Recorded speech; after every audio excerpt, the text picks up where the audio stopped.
Мексикийн болон түүнийг яагаад Америкийн болон болгож өөрчлөх гээд байгаа талаар та бүхэнд өөрийнхөө үзэл бодлыг илэрхийлье гэж бодлоо. За тэгээд сая сонгогдсон Америкийн нэгдсэн улсын ерөнхийлөгч Дональд Трамп Мексикийн болон Америкийн болон болгож өөрчлөнө гэсэн ийм мэдээлэл хийсэн. За мэдээж дэлхий дээр байгаа газар орны нэрийг өөрчлөхийн тулд маш том асуудал улсууд хоорондоо тохиролцож ингэж шийдэж өөрчилдөг. Зөвхөн одоо Америк нэгдсэн улс Google компанид хэлээд Google-ийн Google Earth гэсэн програм дээр энэ Мексикийн болон Америк гэж өөрчлүүлээд ингээд болчихно гэсэн үг бол биш. Зөвхөн Google-ийн Map-ээс гадна бусад улс орнуудын сурах бичиг бүр манай Монголын сурах бичиг дээр ч гэсэндээ энэ улсын энэ нэр маань өөрчлөгдөн гэсэн үг. Тэгэхээр энэ бол нэлээд том юм асуудал байгаа.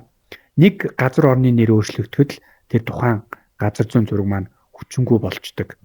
Тэгэхээр энийг бол зөвхөн Америк, Мексикийн тухай асуудал биш, Google компани нэрийн өөрчлөлт тухай биш, дэлхийн нийтээрээ газар орны нэрийг өөрчлөх ийм шаардлага нөхцөл тулгарч байгаа учраас энэ томоохон халуун сэдэв болоод байгаамаа. За яагаад Мексикийн болон гэж өөрчлөх гээд байна вэ гэхлээр Америкийн нэгдсэн улсын ерөнхийлөгчдний далд санаа байгаа бах. За Мексикийн болон өөрөө маш их баялагтай геополитик газар зүйн улс төрийн газар зүйн байрлалын хувьд их ачаал бүгдэлтэй юм газар. Тэгэхээр нэрийг өөрчлөнө гэдэг бол энэ бол манай газар нутаг юм а гэсэн санаа цаагуур агуулж байгаа гэж ойлгож байна. Тэгэхээр энийг бол зөвхөн нэрийг өөрчилчих юм бол дараад нь энэ газар нутгийг бол яг өөрийн хичээлдээ оруулах ч юм уу тийм бодлого ямар нэгэн байдлаар хэрэгжүүлэх байх. Энэ талаар бол Америкийн нэгдсэн бол маш тийм ариун баялагтай. Тухайн газар нутгийг мөнгөөр худалдаж авдаг, за төрмгийлж авдаг.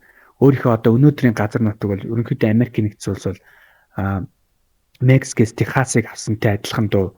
За Францаас Луизианаг авсан, за Оросоос Аляскыг авсан гэх мэт ингээд жишээнээс харахад бол ийм зөөлөн хүчний бодлогоор магадгүй аажмаар энэ Мексикийн болон өөрийнхөө газар нутгийн нэг хэсэг болох тийм сонирхол санаахал байна уу да гэсэн тийм бодол төрөөд байгаа.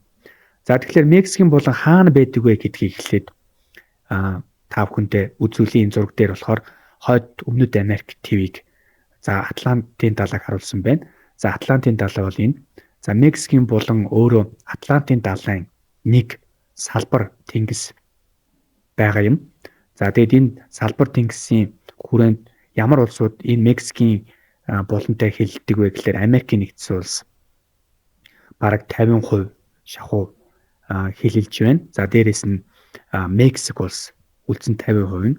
За Куб улс бас улс төрийн хувьд нэлээд Америкийн нэгдсэн улстай зөрчилдөж байдаг юм улс.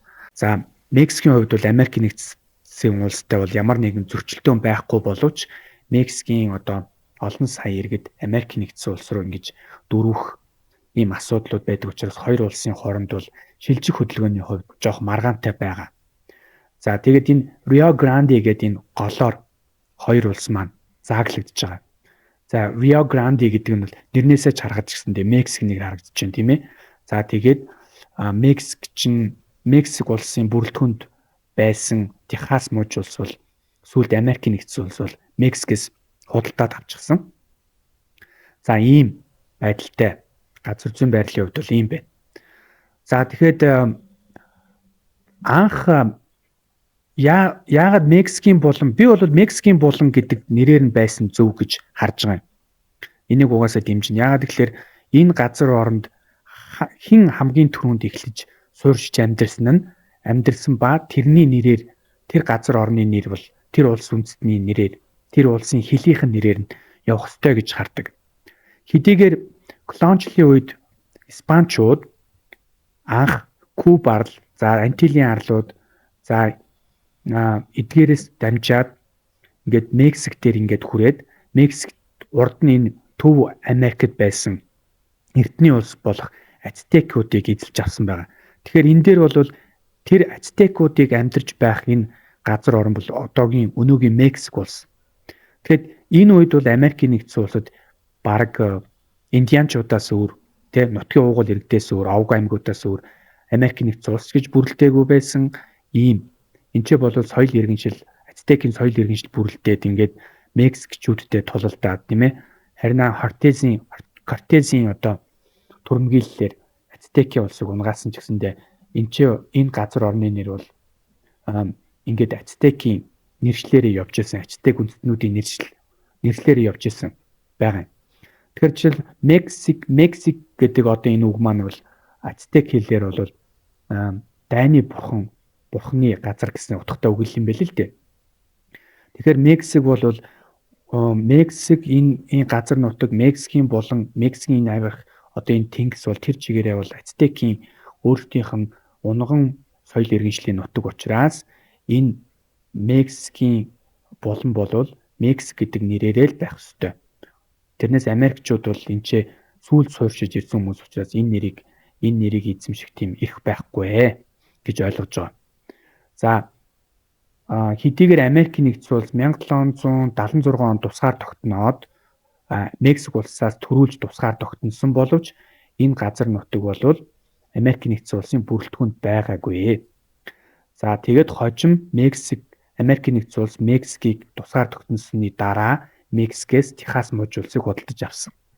За тэгээд Испанчууд нутгийн иргэдтэй Испани одоо колоничлын үр дүнд Испанчууд энэ Мексик улсад их хэмжээгээр одоо Мексикийн нутаг дэвсгэрт их хэмжээгээр сууршаад нутгийн иргэдтэй амьдраад ингээд 1821 онд Мексик улсыг байгуулсан байна. Тэгэхээр энэ бол Мексикийн болон бол өөрөөр хэлбэл яг энэ нутгийн уугуул иргэд бүр Америкийн хүмүүс ирэхээс өмнө суурьшсан ийм ач холбогдолтой газар учраас Мексикийн болон бол энэ нэрээрээ л байх ёстой гэж миний хувьд бол харж байна. За Америкийн нэгдсэн улсын хувьд бол одоо цаашид одоо хэрхийг бол сайн мэдэхгүй байна. Гэхдээ ямар ч хэлсэн энэ хоёр улсын хувьд ямар ч хэлсэн газар нутгийн маргалдаан байхгүй. Тэгээд энэ Мексикийн булангаа Америкийн булан болгосон ч тухайн улс орнууд бол энийг бол хүлээн зөвшөөрөхгүй байхаа. Харин Америкийн газар нутагт бол энэ Америкийн булан гэдэг нэрээрээ явна гэж одоо сурах бичиг дээр ч юм уу хэвлэл мэдээл бүх юм дээрээ тэгж явна гэж зөрүүдлээд байгаа гэсэн. Гэхдээ бол дэлхийн улс орнууд бол энийг бол хүлээн зөвшөөрөхгүй. Америкийн нэгдсэн улсын энэ бодлогыг бол дэмжихгүй гэдэг нь бол тодорхой байх гэж бодож байна.